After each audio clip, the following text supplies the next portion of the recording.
Bienvenidos al tema de psicología, factores sociales y culturales de la conducta. En esta presentación vamos a ver qué es la psicología social, cuáles son los temas que estudia y vamos a detenernos en algunos de estos temas. Entonces, primero tenemos acá una definición de lo que se entiende por psicología social. La psicología social es una de las áreas de la psicología que estudia la influencia de los otros, así como la sociedad y la cultura, en la conducta del individuo. A diferencia de la sociología, que la sociología estudia la conducta de los grupos humanos, la psicología social estudia al individuo y su relación con otras personas, con otros individuos o estos vínculos de influencia que tiene un solo individuo a partir de su cultura, a partir de los grupos con los que interactúa y de elementos muy cercanos como la familia, las comunidades, etcétera. Entonces, ¿cuáles son los temas de estudio de un psicólogo social? Un psicólogo social puede vincular la base biológica con la base social y pensar que algo dentro de nuestra estructura biológica nos permite relacionarnos socialmente. Hasta donde se sabe, el sistema límbico es muy importante en la conformación de nuestras relaciones sociales. A personas que tienen el sistema límbico dañado, se ha visto que sus relaciones sociales pues se ven afectadas. Por otra parte, hay un campo dentro de la psicología social que es la psicología ambiental.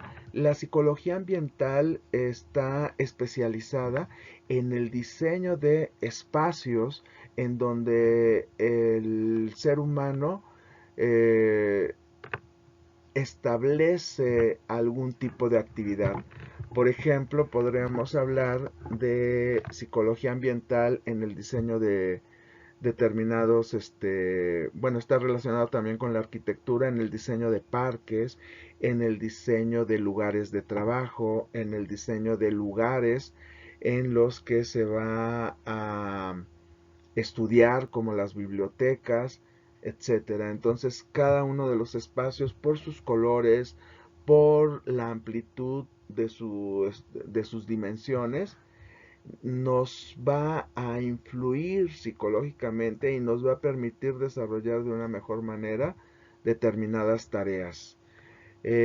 También hay algunos psicólogos que se han dedicado al estudio de los grupos humanos, desde la definición de lo que es un grupo humano, cuáles son los tipos de grupos que existen, cómo podemos nosotros definir al grupo y cómo podemos hacer que tenga un mayor rendimiento para el cumplimiento de sus metas.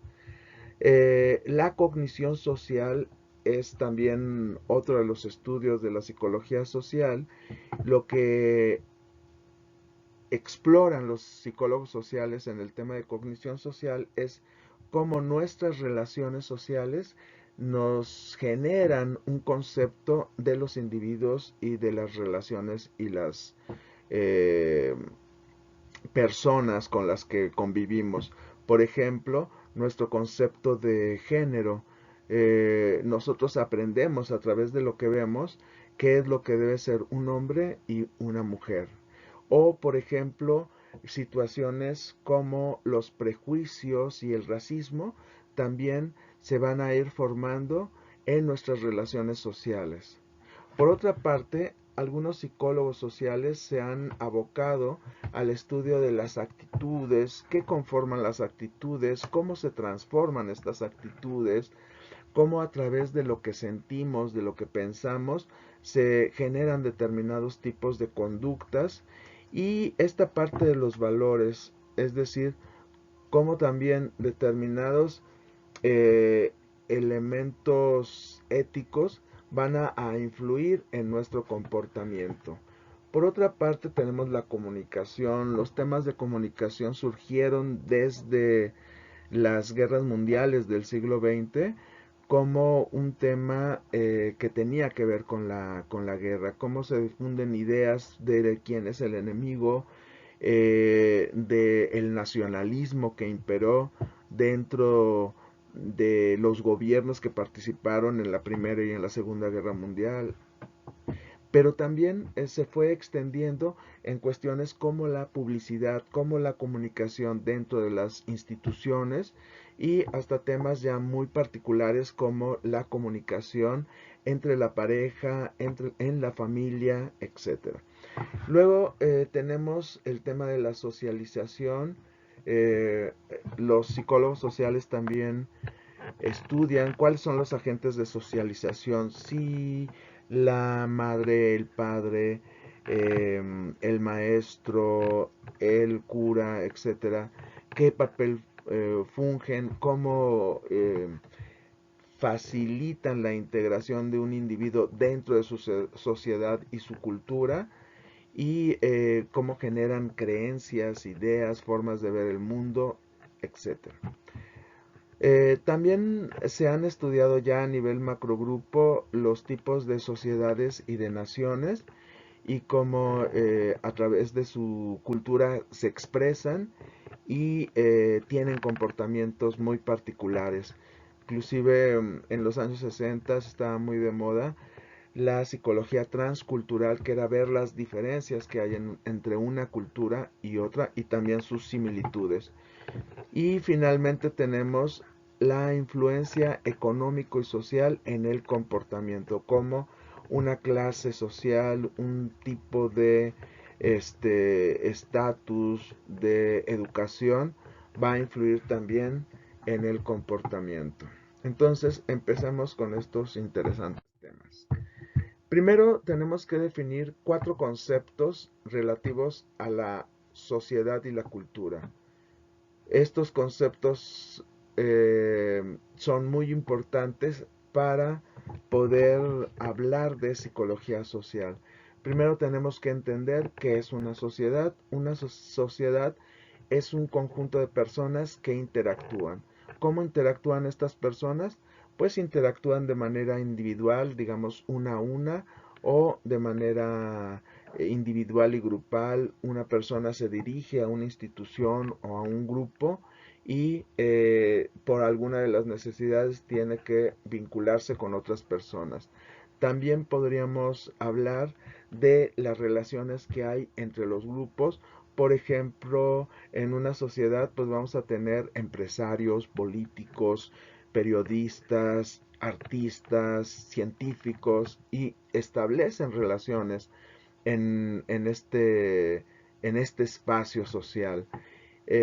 También podríamos hablar de las relaciones cotidianas, de las relaciones dentro de la familia, de las relaciones dentro de la pareja, etcétera. Pero también tenemos nosotros que encontrar la relación que existe entre la sociedad y la cultura. Las relaciones sociales permiten que los individuos generen algo y ese algo es la cultura. La cultura es un conjunto de prácticas humanas producto de las relaciones con otras personas. La cultura se genera a través o a partir de que las personas podemos expresarnos a través de un lenguaje. Si nosotros no tuviéramos lenguaje, no podríamos generar una cultura. ¿Por qué? Porque no únicamente nos comunicamos de manera inmediata, o sea, en el día a día con otras personas, sino que también estas formas de comunicación generan un legado que va trascendiendo el tiempo, que va quedando en nuevas generaciones a través de la escritura, a través del arte, y podríamos hablar de muchas disciplinas como la ciencia política, las ciencias sociales, las distintas artes, las artesanías, la gastronomía, todo eso es parte son ejemplos de la cultura. Entonces, la cultura emerge de las relaciones que establecen las personas en la sociedad. A la vez, esta cultura es el sustento que permite que la estructura de la sociedad tenga un fundamento y se vuelva estable. Es decir, en la medida que nosotros interiorizamos esta cultura, defendemos la cultura y permitimos que la sociedad prevalezca. Estas prácticas pueden ser de varias categorías: cultura política, científica, jurídica, religiosa, este, discursivas, comunicativas, y podríamos tener un fin de culturas. Entendamos entonces la cultura como el producto de las relaciones sociales. Otra parte y concepto importante es la socialización. La socialización es un proceso mediante el cual una persona es integrada a la sociedad o la comunidad a partir de que recibe una educación que provee de conocimientos, valores, creencias, formas de comportamiento que le permiten funcionar en armonía con el resto de las personas. Es decir, nos socializamos para poder integrarnos a una sociedad. Y el elemento fundamental de la sociedad es la educación. La educación puede ser formal, como la escuela, o puede ser informal, como la educación que se recibe en la casa y en la familia. La familia y la escuela son instituciones principales que cumplen este papel socializador. También podemos decir que a lo largo de toda nuestra vida, desde el momento que nacemos hasta el momento que morimos, estamos en un constante proceso de socialización. Si nosotros, por ejemplo, llegáramos a un país que no conocemos, tendríamos que aprender de su cultura para poder integrarnos a este país desconocido. Por otra parte, para poder mantener una sociedad, para poder mantener estas relaciones entre individuos, son necesarias las normas sociales. ¿Qué son? Pues son mecanismos conservadores, es decir, que permiten que el grupo subsista, que tienden a mantener el orden establecido, es decir, que permiten que las personas no tengan conflictos, así como el cumplimiento de la finalidad del grupo. Como grupo humano, llámese tribu, llámese comunidad, llámese nación u otro, sociedad, siempre se tienen metas. Entonces, para poder cumplir las metas y para poder llevar un equilibrio entre las relaciones que establecen los individuos, necesitamos las normas sociales. Las normas sociales pueden ser explícitas cuando están escritas en reglamentos, como las leyes, o pueden ser implícitas cuando las llevamos integradas, interiorizadas, y nos manejamos para conducirnos con otras personas a través de estas reglas. Es fundamental en la organización del mismo, pues del grupo, para preservar su estabilidad y estructura. También podríamos decir que las normas sociales se van reconstruyendo en el proceso que la sociedad se va transformando.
Por otra parte, está la forma de ver la obediencia de French y Riven, que es muy parecida a la anterior.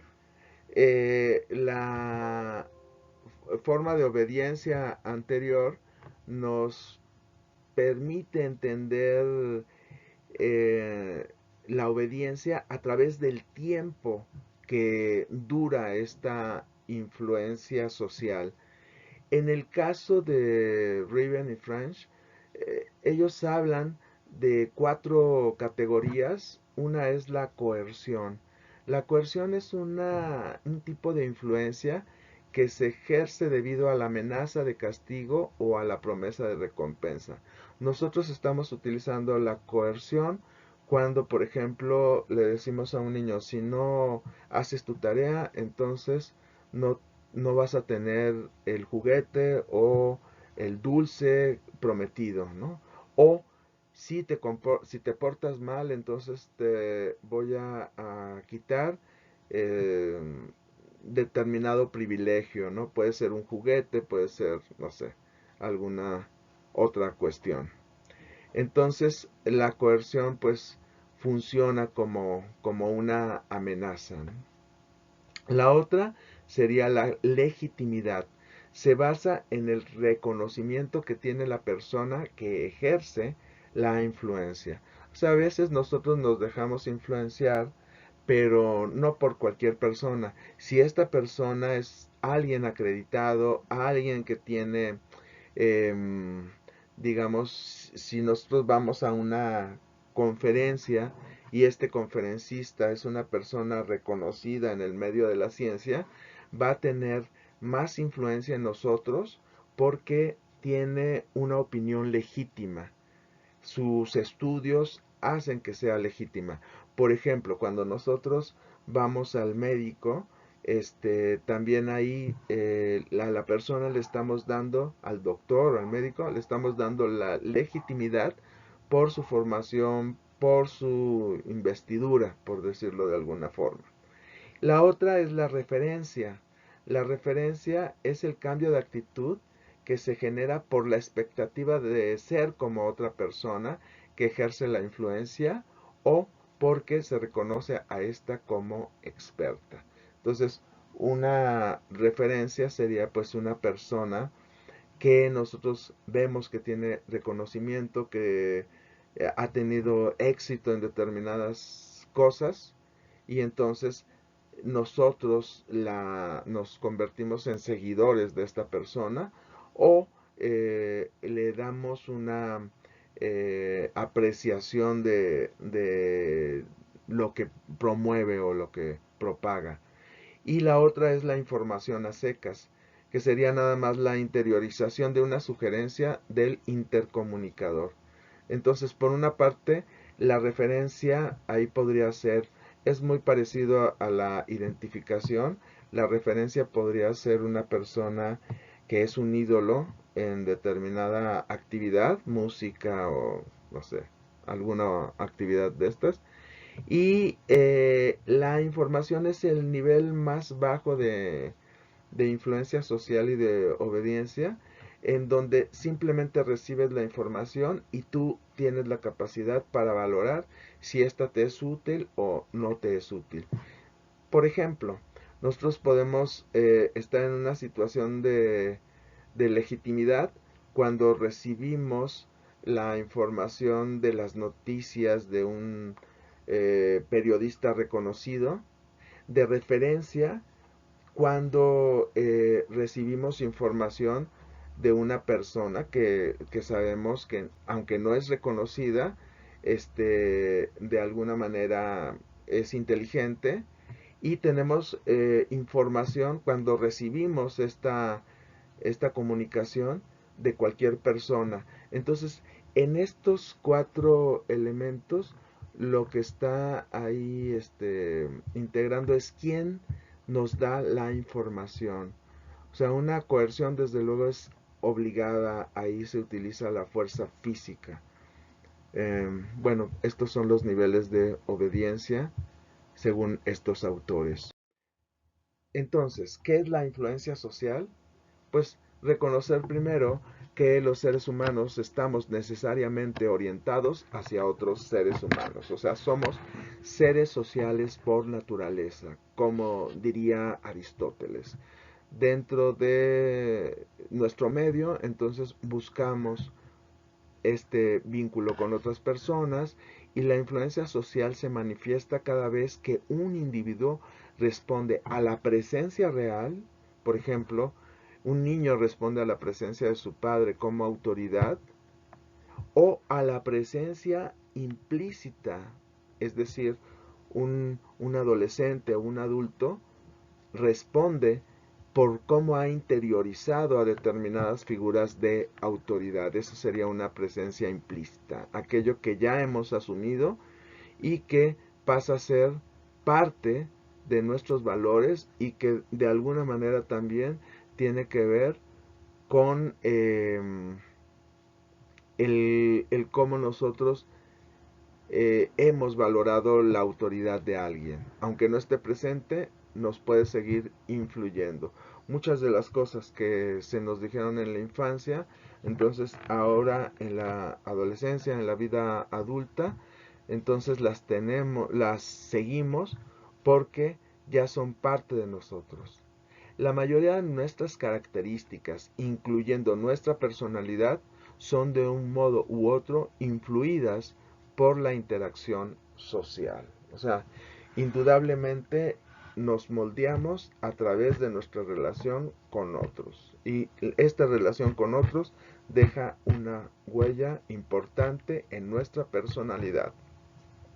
Las relaciones de influencia que existen entre un grupo y un individuo hay varios fenómenos, la conformidad de la cual ya hemos hablado viendo los experimentos de algunos autores, el liderazgo, el prejuicio, la moral colectiva y otros fenómenos que se dan en los grupos de los cuales vamos a analizar algunos de estos.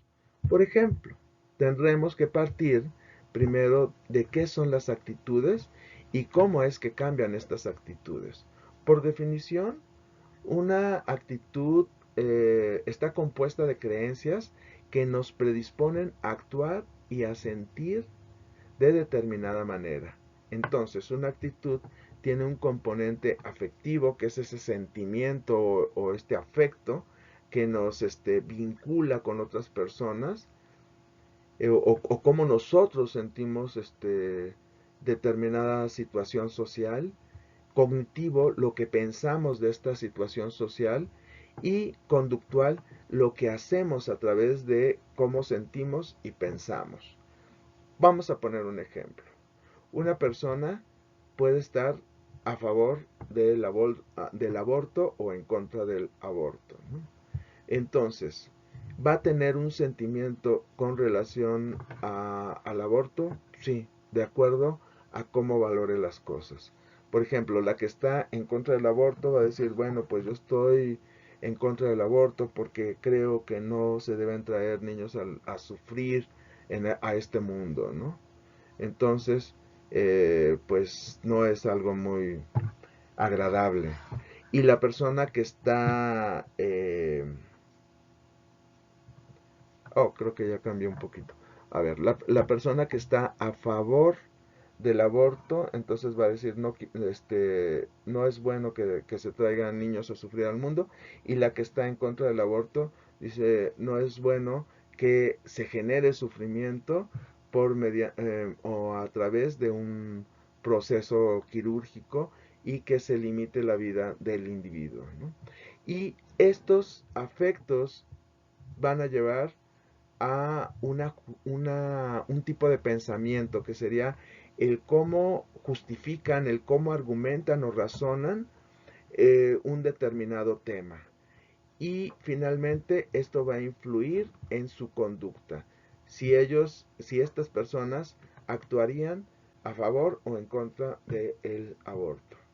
Ahora, ¿qué es cada componente? Pues desde el componente cognitivo la persona posee un juicio o una representación cognitiva del tema. Por ejemplo, en temas que tienen que ver con la política, una persona va a decir, ah, pues sí, yo soy de izquierda y yo pienso así, que pues se debe ver por el lado de la gente desfavorecida y que se deben implementar políticas que ayuden a que las personas salgan adelante. Y una persona por el lado de la derecha va a decir, no, pues vivimos en un mundo de competencia en donde pues las posiciones sociales son adecuadas y entonces se debe ver por los empresarios, ¿no?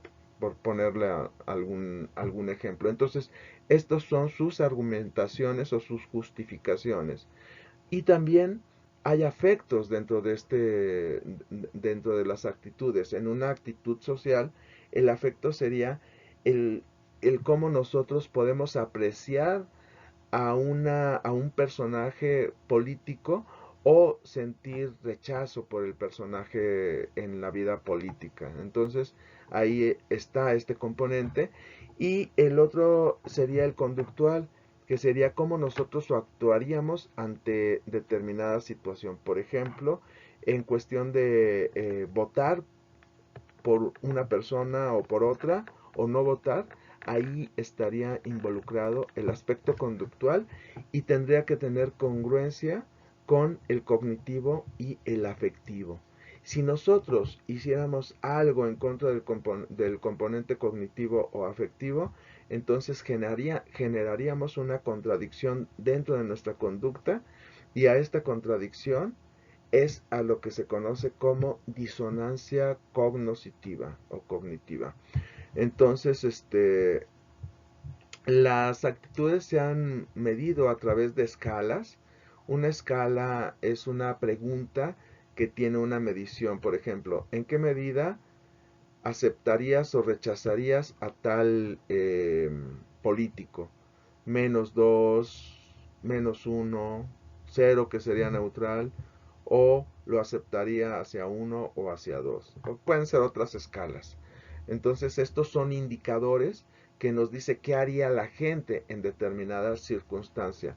Si nosotros pedimos una opinión o pedimos o medimos este componente afectivo a través de una escala, entonces predecimos cómo va a ser la conducta de un individuo.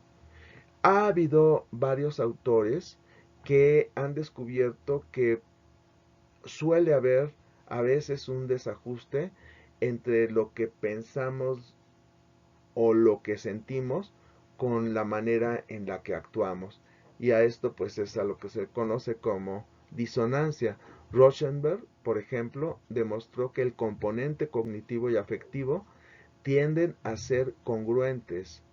Y él hizo un experimento de hipnosis y entonces cambió un componente, vamos a suponer el cognitivo, a través de las órdenes poshipnóticas y automáticamente también cambió el componente afectivo.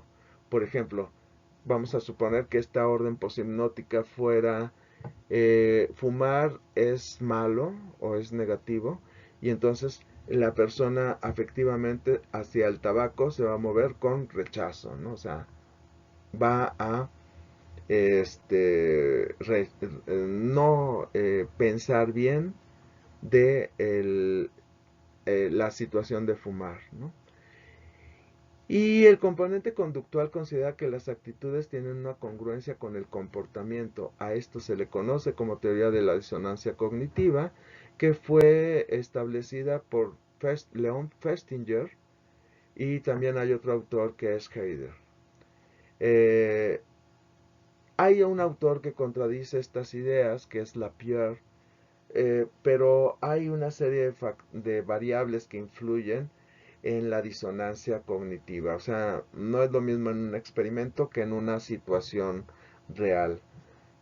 Una persona en un experimento puede rechazar una situación y una persona, por ejemplo, lo que estudiaba Lapierre era el racismo, el rechazo que podía haber entre personas, por ejemplo, de raza asiática o de raza negra en los Estados Unidos, pero todas las situaciones eran sociales. Por ejemplo, correr a una persona de un restaurante por ser asiático no era tan fácil para algunos empleados o para el mismo dueño si había otras circunstancias, por ejemplo, que esta persona trajera dinero o, por ejemplo, que hubiera otros comensales que pudieran ver como algo aberrante el acto de correr a una persona del restaurante, ¿no? Entonces, hay también circunstancias en torno a la disonancia cognitiva, que es un tema que podemos discutir en clase. Por otra parte, tenemos el tema de la persuasión. ¿Qué es la persuasión? Es el proceso de cambiar actitudes de una persona mediante argumentos o medios afines. O sea, cuando nosotros, por ejemplo, eh, queremos, si ustedes quieren convencer a sus padres de ir a una fiesta, entonces tendrían que argumentar por qué lo van a hacer. Y esto implicaría persuadir al padre o a la madre, ¿no? Un maestro va a convencer a sus alumnos de que un trabajo que les va a pedir es bueno para su aprendizaje. Entonces también la persuasión puede ser positiva, puede ser también negativa. O una persona a través de los comerciales se va a ser persuadida para consumir alcohol. Entonces ahí depende de lo que se esté promoviendo. Por ejemplo, la persuasión en momentos de guerra también pues sería aceptar a otra persona como el enemigo, ¿no? Y pensar que una decisión bélica es una buena decisión. Entonces, podemos decir que la persuasión es parte de la comunicación cotidiana, tanto en las relaciones directas con las personas, cuando tratamos de influir en otros para lograr fines como la propaganda comercial y la política, mediante la cual se obtienen grandes sumas de dinero o se define el poder. O sea, podemos persuadir a un nivel de la vida cotidiana o inclusive hay persuasión a nivel entre naciones, por ejemplo, con el cómo van a negociar tratados para la venta de petróleo, para la venta de metales, para todas esas son decisiones cruciales y que generan ganancias y pérdidas. Para hablar de persuasión tenemos que definir tres aspectos de la misma. Las características del hablante, o sea, la persuasión, tiene que ver con quién nos da la información.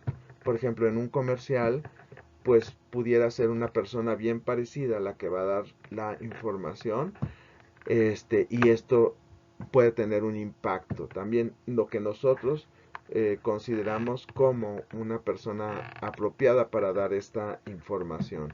La otra sería el mensaje, las características del mensaje. ¿Cómo se da este mensaje? ¿Es un mensaje para una persona intelectual, para un niño, para una ama de casa? Entonces hay formas de dar el mensaje que van a ser más efectivas de acuerdo a la persona a la que se va a dirigir el mensaje.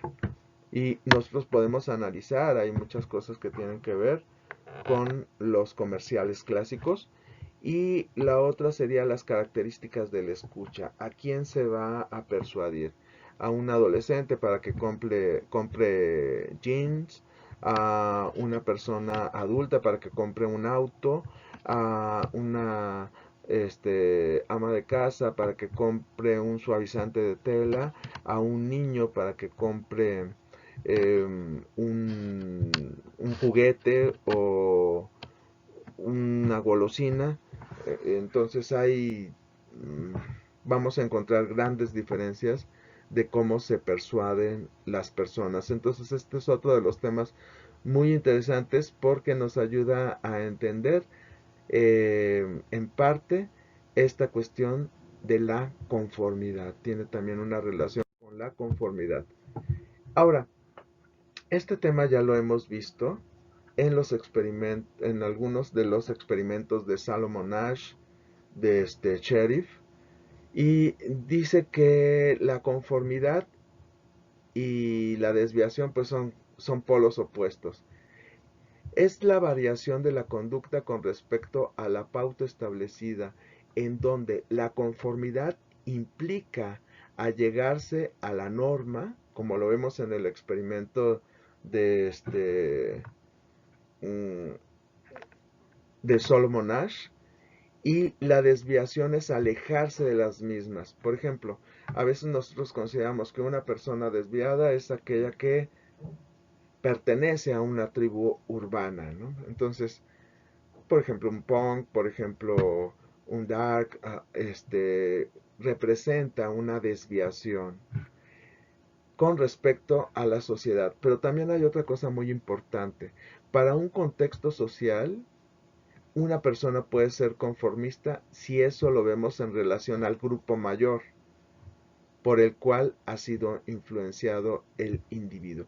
Entonces, una persona, por ejemplo, un dark, va a ser desviado con respecto a su sociedad, pero va a estar en la conformidad con respecto al grupo al que pertenece o al grupo de darks. Otro tema también relevante es el concepto de grupos. Un grupo es un conjunto de dos o más personas, o sea, puede ser desde un par hasta el grupo familiar que va a estar constituido tal vez por 5 o 7 personas. Eh, Estas personas deben compartir varias cosas. Por una parte, comparten normas o reglamentos. Por otra parte, comparten roles o papeles a desempeñar y además se encuentran estrechamente vinculados, es decir, que tienen un lugar, tienen un espacio particular, tanto físico como psicológico. Dichas personas actúan unas con otras y se perciben a sí mismas, esto también es importante, se perciben como un grupo. Yo soy del grupo 661, del 657, del 656, del 663, del 6, bueno, no sé si ya los dije todos, 51. Tienen, y además tienen una meta común, es decir, están en un grupo para cumplir determinada meta. Terminar el bachillerato, ganar dinero, acabar un proyecto de investigación, o sea, las metas pueden ser distintas. Entonces, hay una distinción muy importante de grupos que habla del grupo primario y el grupo secundario. El grupo primario es el grupo en donde las relaciones personales son cotidianas, cara a cara, es decir, directas y con cierta frecuencia, como puede ser un grupo de amigos, un grupo escolar, el grupo familiar, ¿no? Hay un nivel íntimo por esta frecuencia de relación social y afectivo, es decir, tenemos un sentimiento hacia las personas, positivo o negativo, pero tenemos un sentimiento hacia el otro. En estos grupos se desarrollan normas y roles, y pueden ser ejemplos de esto la familia, los grupos de trabajo que son muy cercanos, los grupos de amigos,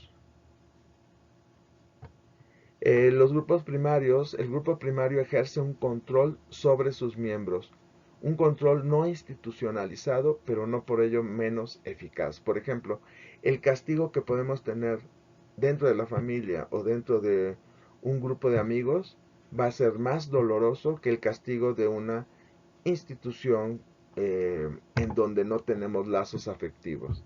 Por ejemplo, cuando un miembro irrita o molesta a otro, esto puede mostrar su desaprobación por medio del ridículo, o sea, cuando se burlan de uno, la risa, la crítica, o incluso el ostracismo. Ostracismo quiere decir ser rechazado o corrido de un grupo.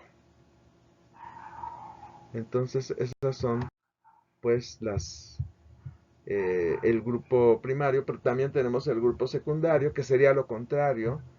Las relaciones entre los miembros son relativamente interdependientes, pero no se logran afectos, no hay mucho intercambio entre individuos, sino más que nada es una situación formal.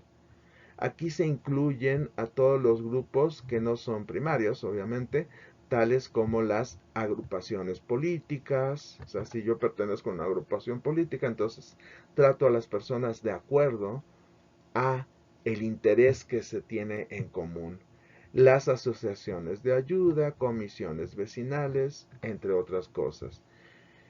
En estos grupos a los individuos pues no les interesa la relación más allá de la meta o fin que están buscando. No por el hecho de relacionarse directamente con una persona. Es como cuando uno va a un banco o a las ventanillas de la preparatoria. Lo que le interesa es el trámite, pero no te interesa quién haga el trámite. Al contrario, los grupos primarios tienen un control que es de tipo institucional, reglamentado, el reglamento es escrito y las consecuencias de desacatar el reglamento deben ser iguales para todos los individuos. Y hay entonces sanciones ya por escrito dentro de los grupos secundarios. Y otra distinción dentro de los grupos son los grupos de pertenencia. Un grupo de pertenencia es un grupo en donde uno ya es aceptado como miembro de ese grupo. El individuo es parte del mismo, por lo tanto funciona de acuerdo a una presión que se ejerce en los individuos y hay reglas de comportamiento y normas, metas que están claramente establecidas. O sea, uno es reconocido como parte del grupo. Y un grupo de referencia es un grupo al que uno no pertenece, pero tiene la aspiración a pertenecer. Por ejemplo, este niño a lo mejor eh, le gusta el fútbol americano y quisiera pertenecer a un grupo y a lo mejor a futuro pertenecería a ese grupo. El grupo al cual aspiramos y constituye el ideal para nosotros. Puede ser la universidad proyectada a futuro. Ese es un grupo de referencia. Tomamos su comportamiento como norma de conducta y como nivel de aspiración y autoapreciación. Quiere decir esto que sí logra influirnos, porque queremos ser parte o miembro de ese grupo. Entonces sí tiene una fuerte influencia. Por otra parte tenemos a la banda o pandilla. Es un grupo pequeño, o sea, son personas, algunas personas, que se reúnen entre pares. Pares quiere decir que tienen características psicológicas y físicas similares. Por ejemplo, puede ser la edad, puede ser el grupo étnico, puede ser o un conjunto de todas estas cosas, eh, sus creencias, sus símbolos culturales, etcétera. Entonces estas personas se reúnen por intereses comunes pero presentan poca estructura porque no se reúnen cotidianamente. Comparten normas, sí, sí hay ciertas normas, también poco estructuradas, y una dinámica de interacción. Por ejemplo, los símbolos en la vestimenta, los gustos, la forma de hablar, etcétera, son parte de su dinámica. Dentro de la banda o pandilla se da un gran abanico de posibilidades que puede ser desde los amigos que se reúnen de vez en cuando a jugar a la pelota cuando tienen tiempo, este, o grupos anticulturales como las tribus urbanas, etcétera, que son o contraculturales, que conforman una alternativa cultural. Entonces podemos tener hasta grupos de delincuentes también pudiera ser esto. Entonces hay una amplia gama, desde lo positivo hasta lo negativo. Ahora, hay otras conformaciones humanas, agrupamiento, que son personas que se reúnen para determinados objetivos, pero su permanencia no es como por ejemplo un grupo secundario, pues puede ser la escuela que tiene horarios, que tiene ¿cómo se llama? Un calendario y demás. Y un agrupamiento pues nada más tienen una meta que la cumplen y ya se deshace ese grupo, ¿no? Puede ser una asociación cooperativa, comisiones vecinales, entre otros. Y algo también que se ha estudiado mucho en la psicología social es el tema de la muchedumbre o masa. Es un grupo más bien numeroso. Por ejemplo, cuando nosotros vamos a un concierto de rock, a un teatro, al cine, a ver un partido de fútbol, entonces estamos en la muchedumbre o masa. Tiene poca estructura, o sea, las personas se reúnen por las circunstancias en un determinado horario, en algunos casos, y no existe una gran definición de roles, de quién va a ser qué y cuál es el papel que cada quien debe cumplir.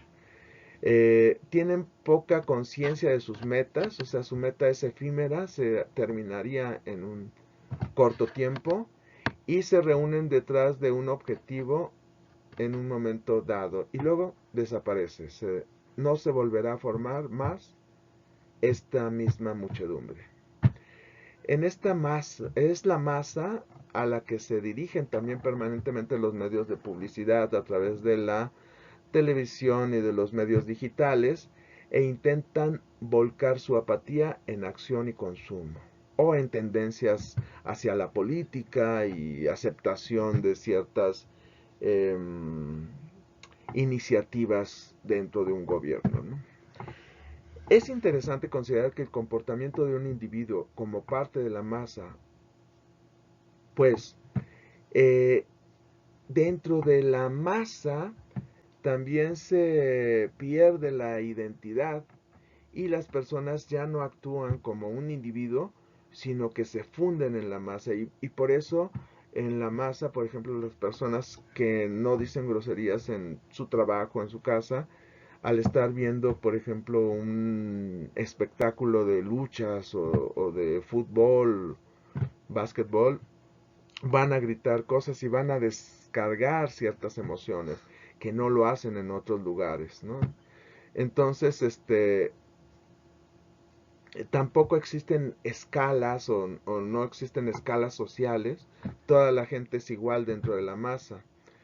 Eh, y, por ejemplo, en cuestiones como las manifestaciones, hasta la masa puede ser guiada por la emocionalidad y pues hacer cosas que no se harían en un momento o en una situación individual, ¿no? Ok. Y bueno, pues aquí tenemos un ejemplo de un grupo de personas. Ahora también algunos psicólogos sociales han trabajado la dinámica de grupos. La dinámica de grupos son técnicas, métodos particulares para mejorar el desempeño de un grupo. Por ejemplo, en un grupo de trabajo, pero también puede ser en un grupo escolar. Tal vez lo más sencillo que tenemos de algo que se parezca a una dinámica de grupos son los grupos que conforman los maestros con niños pequeños a nivel escolar, en donde ponen actividades adecuadas a este grupo de personas. Por ejemplo, los niños les ponen música para que aprendan, baile, pintura, dibujo, no sé, todo de acuerdo a su edad. En el caso de los grupos de trabajo, hablaríamos de dinámicas que pretenden que los individuos se integren, que los individuos se conozcan, puedan comunicarse, encuentren cierta identidad que favorezca el trabajo y tengan una apreciación de las metas y lo que se busca es que estas metas sean más efectivas y más rápidas. Entonces, en la dinámica de grupos, pues se trabaja la atmósfera, o que es el espacio físico, pero también el ambiente social. Los ambientes pueden ser autoritarios cuando hay jerarquías y pueden ser democráticos cuando toda la gente puede opinar. Una dinámica de grupos lo que busca son ambientes democráticos y espacios en donde la gente se sienta a gusto, espacios físicos inclusive, van a ser importantes. Los esquemas de comunicación, pues que las personas puedan expresar sus ideas, sentimientos y encaminarlos a una determinada meta.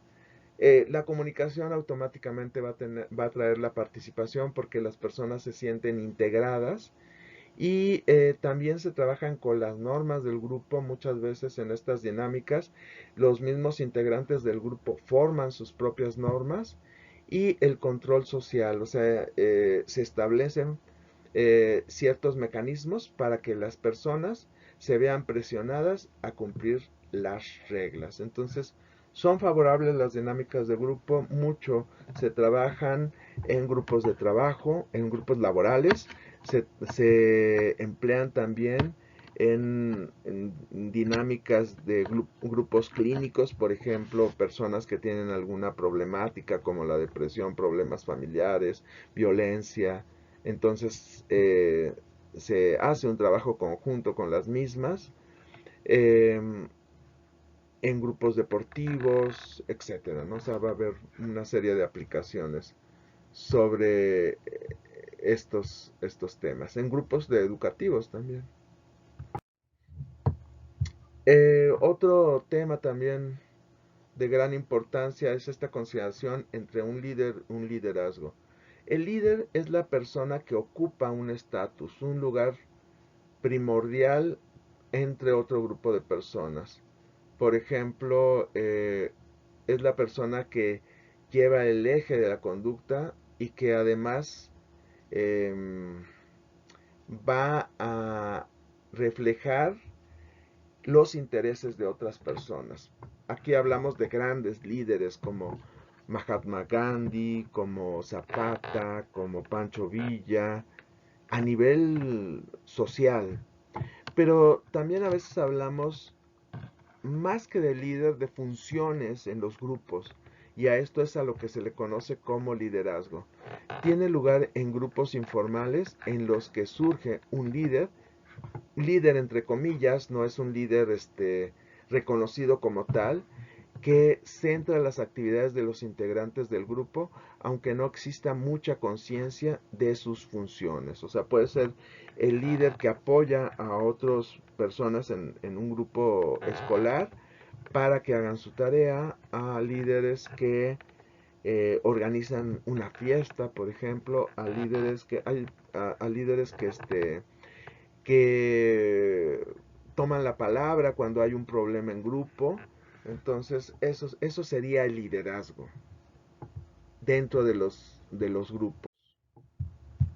Y hay también estudios psicosociales sobre los grandes líderes, ¿no? O sea, algunos han recurrido a las encuestas y han descubierto que el líder debe mostrar mayor conformidad, es decir, debe estar acorde a la normatividad del grupo, debe identificarse con la razón de ser del grupo. Si es un líder político, entonces se identifica con su ideología, con su causa. Si es un líder religioso, pues con sus creencias. Si es un líder académico, pues con la ciencia que están estudiando, etc. Debe tener mayor margen de acción, o sea, un líder debe tomar decisiones y poder influir dentro del grupo eh, con respecto a otros miembros del grupo. El liderazgo, según Mercy, es un requisito inicial para adherirse a la conformidad del grupo. Para ser líder, en otras palabras, uno tiene que estar en conformidad. Mercy estudió un grupo de niños y descubrió que antes de ser líderes se tenían que adherir al grupo, ser aceptados y ya posteriormente cumplir una función de liderazgo. ¿Cuáles son las características del líder entonces? Pues el líder tiene la capacidad para juzgar a los miembros de un grupo. Es decir, va a dar opiniones sobre las demás personas. Esa es parte de su margen de acción.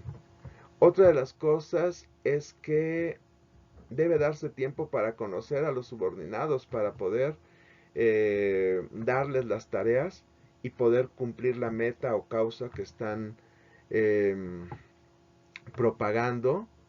Muestran consideración cuando alguno de los integrantes falla, o sea, hacen una negociación y abren canales de comunicación, aceptan responsabilidades, digamos que son los principales en aceptar una responsabilidad, y además dan el ejemplo, o sea, inician una actividad para que las demás personas también se sientan inspiradas a hacer algo dentro del grupo. Dirigen ya una vez que las inician, ya después que hay personas que las desempeñan, las dirigen, toman decisiones cuando es necesario, supervisan actividades, es decir, ven que otras personas estén cumpliendo con las metas y son leales a la organización, que se dice el líder es el último que va a dejar la causa. Y los grandes líderes sociales pues han trascendido por ello, por no hacer a un lado la causa. Hablaríamos de Pancho Villa, de Zapata, de ¿quién les gustaría? El Che Guevara, no sé, algunos líderes. Ahora, también, no hay liderazgos nada más sociales, hay liderazgos en todas las tareas que cumple el ser humano, y el líder se hace a través de las relaciones sociales, de la integración con otros, y además influye su personalidad, o sea, tiene que ser una personalidad que tenga ciertos valores, ideas, ideales, para poder cubrir con esta característica de líder. ¿Es el más inteligente de todos? Pues no, pero tiene un nivel de inteligencia superior al promedio del grupo. ¿Se hace de la nada? No, o sea, tiene logros antecedentes que le permiten ser líderes. ¿Por qué se vuelve líder? Pues porque la gente confía en esa persona y porque además aceptan la responsabilidad de cumplir una función de dirigir a otros. Tienen participación social, sí, deben interactuar con otras personas, tanto al interior del grupo como al exterior del grupo. Tienen estatus socioeconómico, no necesariamente tienen que ser millonarios, pero la mayoría de los líderes sí han tenido cierta comodidad. Em, ¿Cuáles son los mitos del liderazgo? Bueno, Godwin creía que los líderes tenían que tener determinada estatura, peso, estado de salud, pero la realidad nos dice que eso no es cierto, que son los prototipos, por ejemplo, del superhéroe que conocemos en la cultura norteamericana, Superman, Batman y todo esto, pero el líder ya visto en la realidad, pues muchas veces como Napoleón se dice que era bajito, como Chaplin pues también era una persona bajita, Gandhi pues era muy delgada, no era una persona musculosa, este em, Adolfo Hitler pues no estaba muy saludable, pues estaba un poquito mal de la cabeza. El Che Guevara, bueno, pues tenía asma, entonces no es un requisito esto que han manejado algunos autores. Los líderes pueden ser, desde la visión de Kurt Lewin, autoritarios, como en las jerarquías militares, pueden ser democráticos, como por ejemplo en el desempeño académico, y pueden ser liberales como en las artes, ¿no? Pero el líder que más funciona, según Kurt Lewin, es el líder democrático, o sea, aquel que permite que los otros participen, tomen decisiones, pero dirigen tareas. El autoritario no da margen de acción a los subordinados, y entonces pues tienes seguidores momentáneos, pero no realmente convencidos. Y el liberal, pues eh, ahí las personas pueden no sentirse muy entusiasmadas por la tarea. Entonces, por eso se dice que el democrático funciona mejor. Efectividad del liderazgo. Pues hay varios tipos de liderazgo. Los grupos interactuantes son grupos que requieren de mucha coordinación para ejecutar una tarea central. Y el trabajo de un integrante depende, o sea, hay una interdependencia mutua, depende del trabajo de otro integrante. Como por ejemplo, en el caso de un deporte como el fútbol. O sea, ahí hablaríamos de grupos de tipo interactuante. Grupos coactuantes, o sea, grupos, los integrantes tienen una tarea en común. Vamos a suponer que esto sea una oficina del Ministerio Público y realizan de una manera relativamente independiente su trabajo. O sea, cada espacio va a tener, algunos van a entrevistar a la persona que está solicitando el servicio del Ministerio Público, otros le van a dar apoyo psicológico, otros van a levantar una demanda. Entonces hay cierta independencia entre su trabajo y la efectividad de uno no depende tanto de la efectividad del otro. El que da apoyo psicológico no depende tanto del que toma la demanda y todas estas cosas, ¿no?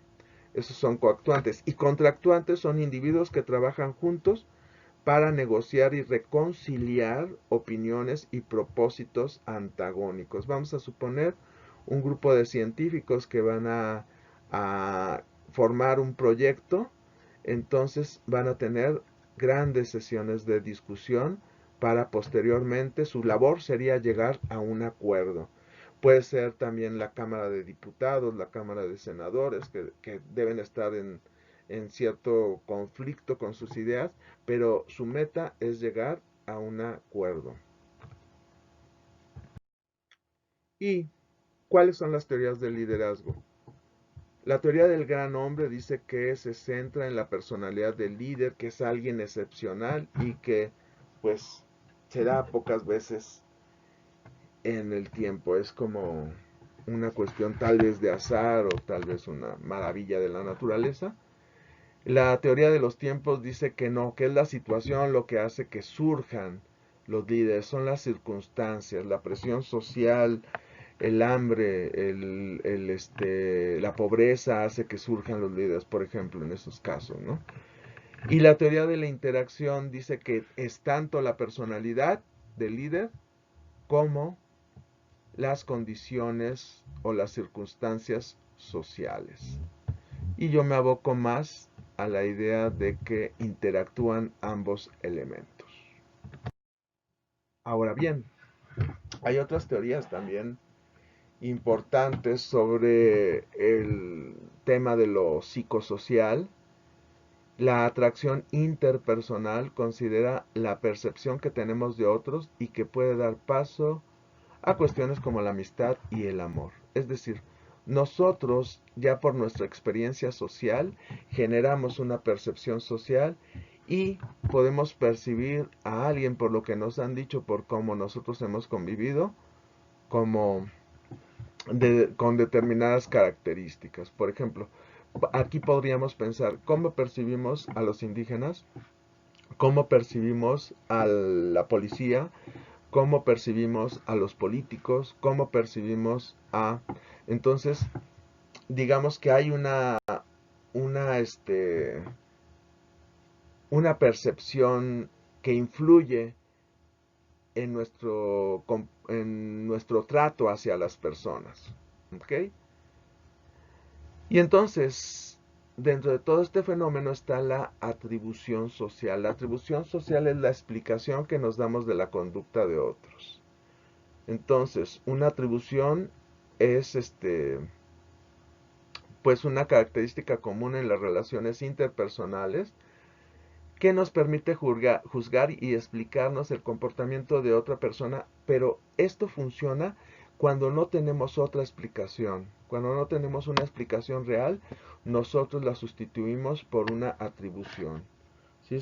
Si decimos, ¿a qué atribuyes que hoy el día esté lluvioso, entonces nos explicamos ahí cosas, pero a lo mejor no, pero lo seguro es que no estamos informados y nos aventuramos una explicación. Así también en las cuestiones sociales. ¿A qué atribuyes que la persona vaya mal en la escuela, que llegue tarde, etcétera? Podríamos nosotros aventurarnos una explicación y estas explicaciones pues pueden ser a veces positivas o a veces negativas en la persona. Dice, el error principal de atribución es que podemos explicarnos la conducta de la persona a partir de causas que son internas, o sea, causas que están dentro de la persona. Ah, pues entonces la persona pues llega tarde porque es floja o porque no le gusta la escuela, ¿no? O sea, ahí esto es ponerle una etiqueta a la persona y por lo tanto va a ser dañino, negativo. Si esto lo dijeran los alumnos, si lo dijera los compañeros, si lo dijera el maestro, entonces va a afectar la relación social. Hay otras que son atribuciones situacionales. Una atribución situacional se enfoca en causas externas. Ah, pues llega tarde porque vive muy lejos, porque pues está teniendo eh, problemas con el tráfico, por lo mismo de que por donde vive está, no sé, hay algo o está experimentando una serie de complicaciones en su vida y entonces ahí ya es externo el factor y por lo tanto digamos que es una persona que la misma causa implicaría también una actitud diferente porque a lo mejor tienes compasión con la persona, porque a lo mejor buscarías ayudar a esta persona y no simplemente etiquetarla de una manera interna. Y a esto se le conoce como atribución disposicional, a la que considera rasgos internos, y atribución situacional a la que considera rasgos externos. Y toda información, hay una tendencia en los seres humanos tenemos una tendencia de buscar lo negativo en las personas. Entonces la información negativa también es una atribución que pues disminuye nuestra capacidad de relacionarnos con los otros. En general, se tiende a dar un mayor peso a la información negativa que tenemos sobre las personas que a la información positiva. También podríamos hablar dentro de esta temática de las relaciones interpersonales, de la percepción social, de lo que nos lleva a llevar una buena relación con las personas en cuestiones de amistad, en cuestiones de trabajo, en cuestiones de noviazgo. Por ejemplo, un muy conocido elemento es la primacía. Como te ven en la primera relación, eso va a influir en el trato que tengan contigo, ¿no? O sea, si vas a un trabajo mal vestido y no sé, mal presentado, entonces esto va a influir en que no te den el trabajo. La exposición prolongada, si llegaran a darte el trabajo, a lo mejor cambia este efecto de primacía porque ven que eres un trabajador eficiente, inteligente, etcétera. Entonces queda sustituida la primacía por la exposición prolongada. Todo efecto de primacía va a cambiar por el paso del tiempo. O sea, si tú conociste a una persona y no tuviste más trato, no tuviste una exposición prolongada, entonces el paso del tiempo va a hacer que tu buena imagen o mala imagen disminuya. ¿Por qué buscamos a las personas? Puede ser por proximidad geográfica, o sea, cuando las personas están cerca de nuestro entorno, y entonces establecemos relaciones de amistad o de noviazgo. Estamos hablando de estas relaciones que no son de las redes sociales. La otra, por agrado mutuo. ¿Y por qué nos puede agradar una persona? Porque tiene cualidades que nosotros valoramos, ¿no? O porque tiene coincidencias con nuestros puntos de vista, también eso puede ser. ¿Qué permite que una relación de amistad, de noviazgo permanezca? pues las expectativas acorde a la realidad. Si pensamos que una persona es maravillosa y que está su personalidad al 100, pero descubrimos que esto no se cumple ni en un 20%, entonces esta relación pues se va a ver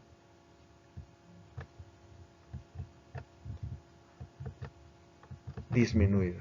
O sea, va a haber un rechazo porque aquí hay un elemento de que la expectativa genera, una expectativa tan alta genera frustración. Pero si la expectativa es un poquito menor, si la realidad es un poquito menor a la expectativa, bueno, pues no siempre pedimos tanto, entonces esta relación puede ser positiva y continuar. La equidad en la relación, o sea, que las personas se sientan con las mismas libertades, eso también hace que permanezcan las relaciones de amistad y de noviazgo. Y otro tema también de vital importancia es los prejuicios. El prejuicio siempre va a ser una actitud dañina, se basa en generalizaciones inexactas, o sea, una generalización es que todas las personas de un grupo, por ejemplo, mijes o por ejemplo, no sé, de algún grupo étnico, rarámuris o lo que sea, eh, tienen una característica y la rechazamos simplemente por cómo se visten, por cómo son, cuáles son sus rasgos físicos, sus creencias religiosas, edad, sexo y alguna diferencia que nosotros hacemos evidente, ¿no? Entonces, esto hace que estas generalizaciones, ¿por qué son inexactas? Pues porque nosotros no las hemos comprobado en la realidad. El prejuicio entonces sería esta situación o esta relación o actitud dañina, y el estereotipo es lo que fundamenta el prejuicio, que es el aspecto cognitivo, es la generalización, lo que nosotros tenemos integrado en nuestro pensamiento sobre ese tipo de personas. Entonces el estereotipo es la generalización inexacta en la que se basa el prejuicio. Los estereotipos pueden ser positivos o negativos y en ambos casos son inexactos. Por ejemplo, nosotros podemos ver una persona muy bien vestida y con buenos modales, etcétera, pero puede ser una persona que nos termine robando, ¿no? Como suele suceder muchas veces en las estafas y todas estas cuestiones, ¿no? ¿Por qué son malos los prejuicios? Porque disminuyen nuestra habilidad para tratar a cada miembro de un grupo como un individuo, o sea, no nos permiten conocer a la persona. La otra, dan lugar a expectativas estrechas de la conducta. O sea, no esperamos mucho de la persona, sino que la disminuimos. Y la otra, conducen a explicaciones o atribuciones incorrectas de su conducta. O sea, pensamos que si esta persona, por ejemplo, un indígena, es pobre, pues es por su falta de méritos y no le damos explicaciones externas que nos permitan tener un criterio más amplio del individuo. ¿Sí? Eh, Hay también un estudio sobre el prejuicio automático. Se dice que los prejuicios quedan de alguna manera fundados en lo que nosotros pensamos, lo expresamos con nuestro lenguaje corporal, porque determinadas partes de nuestro cerebro no las podemos controlar. Por ejemplo, el sistema límbico, que tiene que ver con nuestros impulsos emocionales y que llegan a nuestro sistema nervioso autónomo. Entonces, cuando rechazamos a una persona, algo denota en nuestros gestos, en nuestros actos, en nuestro manejo de la voz, el rechazo. Y este rechazo es leído por la otra persona. Entonces se vuelve también un problema mutuo en donde la otra persona se da cuenta de que ha sido rechazada. El conflicto realista, tres maneras de explicar los conflictos. El conflicto realista se da a partir de la frustración y enojo que sienten las personas cuando compiten con otros por escasos recursos, como trabajo, comida, territorio. Y esto genera actitudes negativas. Por ejemplo, si nosotros fuéramos a un trabajo y hubiera 20 personas en el mismo puesto, pues no nos va a caer muy bien que otras personas estén aspirando a la meta que queremos cumplir. Ese es un conflicto realista. En situaciones en donde pues cosas extremas como el hambre, la falta de recursos económicos, etcétera, pues va a haber conflictos en estas comunidades por falta de recursos y por competencia entre las mismas. Nosotros contra ellos, por pertenecer a un grupo, entonces rechazamos a otro. Si somos de los Pérez, entonces vemos mal a los Sánchez y viceversa, ¿no? O sea, si somos del grupo 651 y del área 1, podríamos ver mal a otro grupo, un grupo diferente y de otra área, ¿no? Y el aprendizaje social. El prejuicio se aprende de otros, como pueden ser los padres, los amigos, los maestros, porque estamos viendo sus conductas directas y el cómo tratan a otras personas.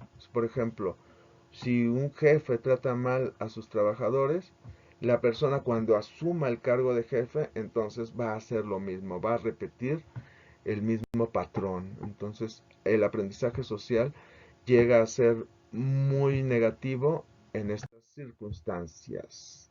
Por último, nos quedaría ver el tema de las tradiciones y costumbres. También son un fuerte componente que influye en nuestros actos.